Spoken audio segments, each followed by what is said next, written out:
Well, hello again, guys, from here in Seoul, and that's a hello from me, and a hello from the cicaders as well. Can you hear them? Yeah, I thought I'd come into Yoane Park to escape the wind. Who knew Seoul had a wind machine, just like Tyneside? So yeah, it's nice and calm in here, but I do have my little insect friends for company. Nonetheless, let's go. And the reason I'm bringing you this video is I thought it was safe to record my thoughts and to gather everything that's happened in the past 24 hours while Europe and the UK were asleep. I did a video on Friday night from downtown Seoul, their equivalent of Times Square, and quite crazy it was too. That, of course, was on the back of Liverpool's rejected offer for Alexander Isak. Now, within a couple of hours of that, a few of the comments were saying the video was outdated. Well, that's the nature of it, guys. This is a really fast-moving situation. I was going to do a video last night from here in Seoul, but some of the conversations and some of the calls I've received in the past 24 hours, quite remarkable how quickly this story is going, and some of them I never thought I would be involved in. And yeah, that's for a book one day, or perhaps even a Mail Plus article after August the 31st. So much to look back on. It's crazy being right here at the heart of it. But what I'm going to do is now call this pre-match viewing or Sunday morning viewing for you guys in the UK. Again, quite a safe time to do it because you guys are all asleep now. I'm pretty confident nothing is going to happen a break while I'm recording this. Just to wrap up of where we were yesterday. There are three key transfers here impacting Newcastle United: Alexander Isak, Benjamin Sesko, Yoane Whissa. I'll tell you what I know and I'll tell you what I think is going to happen. But first of all, to revisit that video on Friday night. Again, within a couple of hours of that, of course, it was a fast-moving story. There were different briefings and information and steers coming from Merseyside, from Tyneside, from everywhere, from San Sebastian. There's so many elements to this. But what I will go back to is the fundamentals of the story, the known facts, if you like, remain the same. Everything else around it is salad, is changeable, moving food around the plate, you know, changing courses, that's what it is. But the fundamentals are that Alexander Isak wants to join Liverpool. Liverpool want to sign Alexander Isak. The third domino for a deal to happen: will Newcastle sell? Newcastle, it is quite clear now, are at least open to the option of exploring a sale by their pursuit of Benjamin Sesko, by their pursuit of Yoane Whissa. Fans might want to think differently, but Newcastle are not going to sign Whissa, Sesko and keep Alexander Isak as well. I think now there's a recognition. In fact, I use the word now there. This has been the case for a while, guys. There's a recognition on the Newcastle side of Isak's determination to move, an opportunity with 3 years on his deal to extract that maximum value. And that is why I've always been pretty consistent in saying that I think if the right things happen and the right things are, and I've been consistent on this as well, that Liverpool offer A, the money, and B, Newcastle have those replacements lined up, I think we will see movement. Now, that video on Friday night, it was crazy, it was hectic, it was quite scrambled, and it made me laugh. One of my friends watching back in Newcastle sent me a message and said I was like a cross between Alan Partridge and David Brent on speed. Well, 1 second, Dan, that, I can't hear. And as for the Brent likeness, well, yeah, we all just want to be chilled out entertainers at the end of the day, don't we? So I hope you find the following dispatch both informative and entertaining. Now, I'm not going to start it with an update on Sesko. I'm not going to start it with an update on Isak. The strongest information I've had into me in the last 12 hours perhaps is that we expect movement on the Yoane Whissa deal. There's real confidence growing there. Now, this saga, this has gone on 2-3 weeks. I think I first wrote of Newcastle's interest in Whissa now almost approaching a month ago, certainly before I left the UK and came out here to Asia. Now, where are we at on that? Whissa, of course, is involved in his own dispute with Brentford. He's told them that he wants to go, but it seemed like the deal was stuck. My information is that Brentford now, there's an acceptance there, probably not dissimilar to what Newcastle's is with Isak, that the player wants to go, and if they can get their replacements, in fact, it's almost a carbon copy of what's happening at Newcastle. If they can get their replacements lined up, then Whissa will be allowed to leave. And I'm told now, the word I got back last night, there is confidence / expectation. I know you'll be shouting back, we've been there before. I can only tell you what I'm told, guys. And yeah, my feeling and my interpretation of this one is, I think Whissa will happen now. 4-5 days ago, I wasn't as confident as I once was. I've come back around. But Whissa, Yoane Whissa, if he does arrive on Tyneside, be that the back end of next week or next weekend, and that is the hope. There are people really pushing for that here on every side of the deal. He isn't Alexander Isak's replacement. If there's progress on Whissa in the next 48, 72 hours, it doesn't then mean Liverpool come back in for Alexander Isak. I think Liverpool know that the big one they've got to see is Newcastle signing that Isak replacement, and that is where Benjamin Sesko comes into it. Now, to revisit Friday night, I said in that video, this is absolutely Liverpool not done. They will 100% return with a second offer. They've lowballed on the first, quite incredibly, £10 million below what was previously verbally discussed. Now, there's all this grey area over formal offers, informal offers. There's conversations go on all the time, guys. And previously, Liverpool, in those conversations, the value had been at around £120 million. So to then come back in at 110, well, that left bafflement and bemusement from a Newcastle end, is what I think. But what I said on Friday night was that they will come back in. Now, within an hour, 2 hours of that, there was word coming out of Liverpool that they weren't going to return to the table. That was them done. The nature of Newcastle's refusal, yeah, they weren't coming back in. It was a tactic, guys, of course it was a tactic. They will come back. They haven't come this far to then just walk away. And this is reflected on the back of today's Mail on Sunday. I'm just going to take a little detour here. I want to get away from the cicadas, but I've spotted what looks like a newspaper / coffee stand over there. Perhaps the newspaper's here. I'll have word of Alexander Isak, Yoane, Wissa, or Benjamin Sesko. There's also, we're going to get a bit closer to this.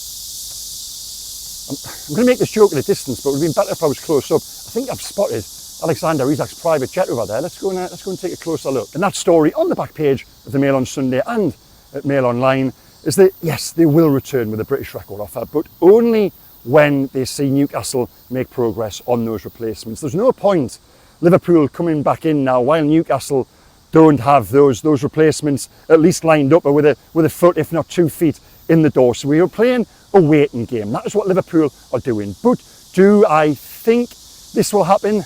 Again, guys, I said this in the video on Friday night. I do. That might not be what you want to hear. It might be what you want to hear now. Again, discuss that below the line. I honestly believe there is a greater percentage with each passing day of supporters, Newcastle supporters, coming round to the idea. Now, why are they coming round to the idea? Because the prospect of Isak out and Sesko and Whissa in, I think for fans, given Isak's determination to go and his conduct over the past week, we'll revisit that in just a second, I think there's an acceptance that it might be best for the club. So where are we at on Benjamin Sesko? Well, again, this was reported, I reported this on Tuesday night, I think it was, that Newcastle were absolutely at the table for Sesko. He was the one that identified as that number 9 replacement. The problem was, there was word that Manchester United might just be favourites for his signature.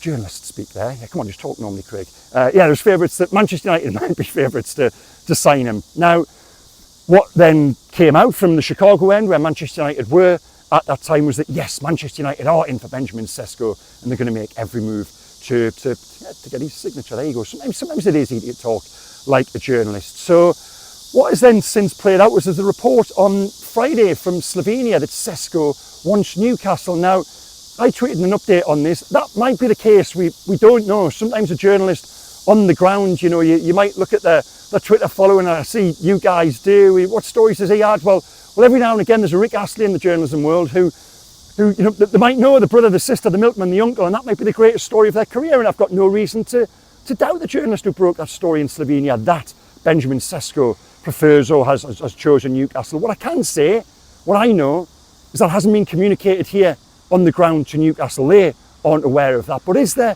a little bit of renewed hope in the last 24, 48 hours that Sesko could choose Newcastle?